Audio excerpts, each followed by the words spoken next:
This is Barsby. It's a settlement within the parish of Gadsby in Melton, Leicestershire. It's officially a hamlet because it has no church. Despite that, it does have a church lane, but the building on it that looks like one actually isn't. It's called Godson's Folly, and it has a really interesting backstory. A most unexpected delight, it's a house with a rather fancy pinnacle Gothic tower attached to it. It started life in the late 19th century as a village meeting place.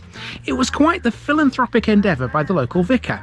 Reverend John Godson looked after the church at Ashby Folville, just up the road. Because Barsby had no church and villagers had to travel to Ashby Folville for services, the story goes that Godson intended the tower to be a mortuary chapel and the land around it was to be a burial ground. Instead, it became a mission room. Nothing seems to survive to explain why Godson wanted an elaborate tower attached to the meeting room. Maybe he wanted it to appear like a church, or perhaps even it was an observatory. Maybe it had some other practical purpose. I mean, the upper room was once used to build wireless sets after all, so presumably there was a good signal up there.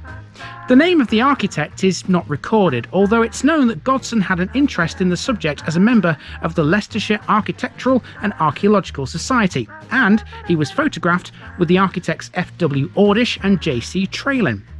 Godson's Folly wonderfully improved the appearance of Barsby after it was built. It was a prominent eye-catcher down the main street. Godson allowed local groups and families to use it. Ashby Folville Church Choir held a social there in 1907, and later that same year, a lady called Miss Dalton gave a talk on the famous Klondike gold mines. Godson resigned the vicarate of Ashby Folville in 1910, and the tower was adapted as a private house. That's how it remains today on Church Lane. Well, we will perhaps never know if it was meant to be a fully blown church, but it does stand, of course, on Church Lane. It's an interesting little tale in a tiny village here in Leicestershire.